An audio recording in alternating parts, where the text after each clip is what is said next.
반지성주의, 자유라는 메인 주제를 제외하면 아마 윤석열 대통령의 취임 연설을 가장 강하게 지나간 단어가 바로 이 반지성주의일 겁니다. 대한민국이 겪는 민주주의의 위기의 원인이 반지성주의다. 견해가 다른 사람들이 조정하고 타협하기 위해서는 과학과 진실이 전제되어야 하는데 각자 보고 싶고 듣고 싶은 사실만 선택하거나 다수의 힘으로 상대의 의견을 억압한다. 그 반지성주의가 민주주의에 대한 믿음을 해치고 있다. 지난 5년간 문재인의 폭정과 문재인이 만든 후진적 사회 시스템을 겪은 정상적인 사람이라면 누구나 이 말을 듣자마자 무슨 뜻인지 알아차렸을 거예요. 그런데 저쪽 애들은 역시나 그게 뭔지 이해를 못하고 지 멋대로 떠들고 있습니다. 민주당의 대변인이라는 조모라는 사람은 반지성주의가 무엇을 지칭하는지 모르겠다고 자랑스럽게 떠드셨어요. 다수의 힘으로 상대의 의견을 억압하는 반지성주의라는 표현은 야당과의 협치가 아니라 대결을 선택한 것이라고도 합니다. 그러니까 지들도 알고 있는 거예요. 다수의 힘으로 상대의 의견을 억압하는 게 바로 자기들이라는 사실을. 그리고 임기 내내 국민 분열로 표장사를 해먹은 더러운 놈들이 심지어 마지막 인터뷰에서조차 이쪽과 저쪽이라는 표현을 써가면서 편가르기를 하고 자기를 지지하지 않는 국민은 인간 취급도 안 해온 놈들. 역사상 국회 동의 없이 장관을 임명한 숫자가 가장 많고 그걸 지적하자 그게 왜 문제냐고 도리어 반문을 하는 그런 인간을 추종하는 놈들이 감히 국민 앞에서 협치라는 단어를 입에 올린다는 것 자체가 어처구니 없는 일이죠. 반지성주의가 뭔지 정말로 전혀 이해를 못하고 그냥 뭔가 자기들을 욕하는 것 같으니까 발끈해서는 왜 통합, 협치 이런 단어는 얘기 안 하냐고 꽥꽥거리고 있는 거예요. 박지현은 이 사람한테 무슨 대단한 통찰을 기대하는 사람도 별로 없을 것 같지만 역시나 그냥 자기 마음대로 떠들면서 오히려 윤석열에게 결핍된 것이 지성이라는 말을 남겼습니다. 조금 그렇게 들리는 말이겠지만 저는 제가 거기를 나왔으면 서울법대, 사법고시 패스, 검찰총장을 역임한 사람에게 지성이 모자란다, 공부 좀 해라 운운하는 것은 좀 조심했을 것 같아요. 박지현은 이렇게 말했어요. 여가부를 폐지하고 외국인 건강보험을 개선하겠다는 것이 반지성주의다. 지금 얘네들 그리고 반지성주의라는 워딩에 대흥분해서 깨끗대고 있는 좌측 언론들이 공통적으로 대단히 착각하고 있는 것이 얘들 시각은 하나같이 지들이 싫으면 그게 반지성주의라고 주장하는 중이에요. 여가부 폐지가 반지성주의다. 한동훈이 반지성주의다. 지네들이 지은 죄를 지적하면 반지성주의다. 정말로 멍청한 얘기입니다. 제가 이래서 말을 하는 거예요. 쟤네들은 반지성주의라는 게 뭔지 그 단어 뜻조차 모른다고요. 반지성주의, anti-intellectualism이라는 단어가 처음 등장한 것은 리처드 홉스테더라는 미국의 유명한 사학자로부터예요.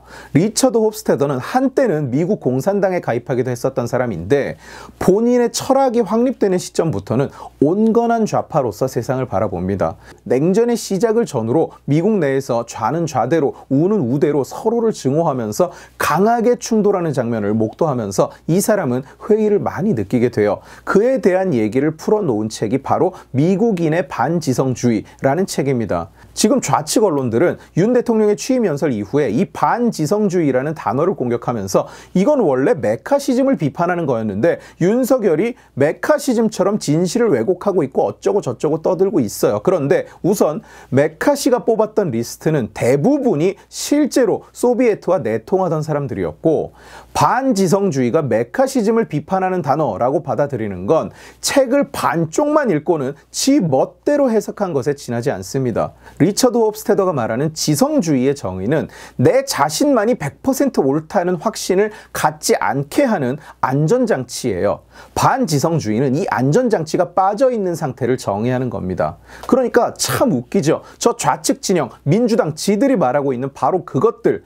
지들이 지들의 뜻을 관철 못 시키면, 지들이 추구하던 이익을 못 얻으면, 지들이 이념과 망상에 쩔어서 머저리 같은 법과 정책을 시도하다가 방해를 받고 저항을 받으면 그걸 선악의 구도로 몰아가고 상대방을 린치하고 인민재판하고 극우로 몰고 적폐로 몰고 친일파로 몰고 지들이 지난 5년간 보여준 그 모든 것들이 바로 단어 뜻 그대로의 반지성주의인데 윤석열의 반지성주의라는 워딩에 흥분해가지고 길길이 날뛰면서 또 반지성주의의 예시를 만들어서 보여주고 있잖아요. 여가부 폐지를 원하는 국민이 과반이 넘거나 말거나 검수완박을 반대하는 국민이 찬성하는 국민의 1.5배가 되거나 말거나 잘못된 건보제도 때문에 국민들은 건보 폭탄에 시달리는데도 국민이 낸 건보 재정을 보험료를 고작 몇 달 낸 외국인들이 심하면 억대로 타먹는 부조리가 존재하거나 말거나 지들 뜻에 반대하면 악의 세력이고 적폐고 반지성주의다. 지들이 지금 반지성주의의 사전적인 정의를 직접 보여주고 있는 거라고요. 반지성주의를 21세기 대한민국에 맞는 형태로 정의한다면 저는 이렇게 말하겠습니다. 무식이 부끄럽지 않은 것을 넘어서 무식이 자랑스러운 풍조라고요. 무식이 너무나 자랑스럽기 때문에 과학도 진실도 통계도 전문가의 의견도 받아들일 수가 없는 거예요. 내 이놈 아무것도 모르는 나에게 어디서 감히 토를 다느냐. 이게 반지성주의라고요. 내가 뭔가를 모른다는 사실 그 자체가 부끄러울 이유는 없습니다. 학교를 짧게 다녔다는 사실 또는 서울법대를 나오고 사법시험에 합격하는 대신 지방대를 나왔다는 사실 자체가 부끄러울 이유는 전혀 없습니다. 그러나 과학과 진실이 아닌 망상으로 옳고 그름을 결정하고 오히려 과학을 적으로 몰아가는 것, 과학을, 진실을, 법을 떼법으로 인민재판으로 광화문에서 폭동을 일으켜서 이기려고 드는 것, 그것은 그야말로 사전적인 반지성주의의 모습이죠. 그리고 안타깝게도 지금 대한민국의 시대 정신이 바로 그런 반지성주의예요. 광우병 난동을 생각해 보세요. 전문가들이 입을 모아서 쓰레기 같은 전문가들 말고 진짜 전문가들이 입을 모아서 그런 건 없다, 사실이 아니다 아무리 얘기를 해도 받아들여지지 않았습니다. 오히려 그런 말을 하는 사람들을 찾아서 괴롭히고 인신공격하고 매장시키려고 들었어요.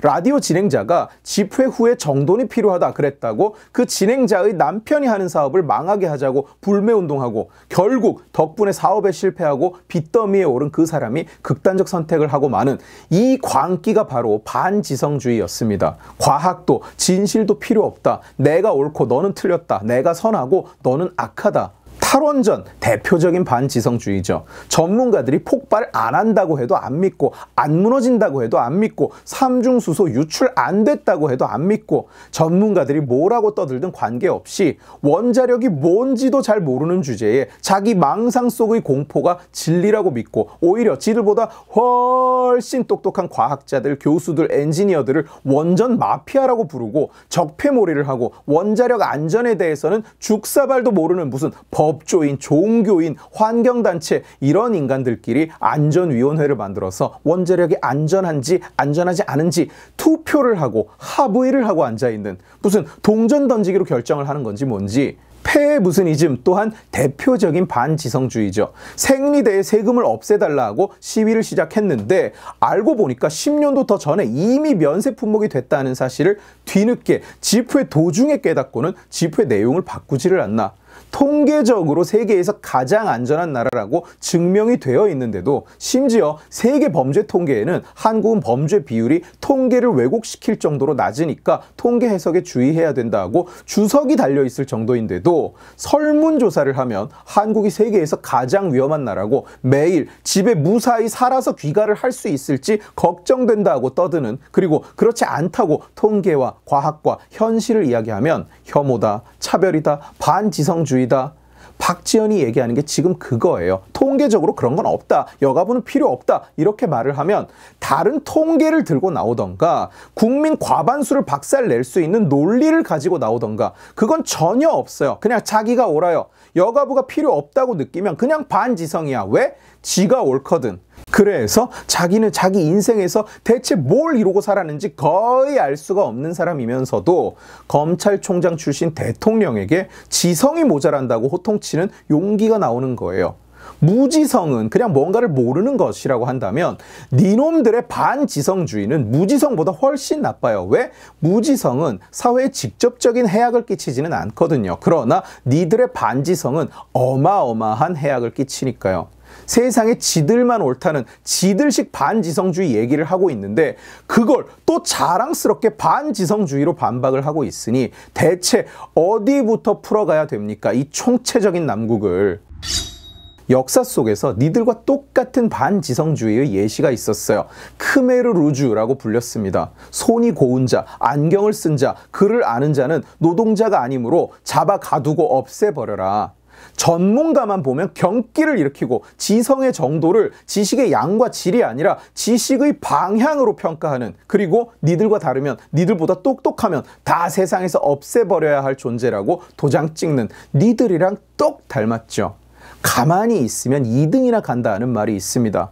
반지성주의의 예시를 더 만들어내지 말고 부끄러운 줄 알고 입 다물고 있기를 바랍니다. 니들이 망쳐버린 사회 시스템, 니들이 비워버린 나라 재정, 대체 언제 원상복구를 할 수 있을지 알 수조차 없는 상황인데 너희 반지성, 반과학, 반민주 집단은 좀 그냥 조용히 좀 하고 가만히 좀 있으라고요. 오늘 지식의 칼은 여기까지입니다. 재미있게 보셨으면 지식의 칼 채널을 구독해 주시고 이 영상을 주변에 공유해 주세요. 여러분들이 공유해 주시면 설득은 제가 하겠습니다. 고맙습니다.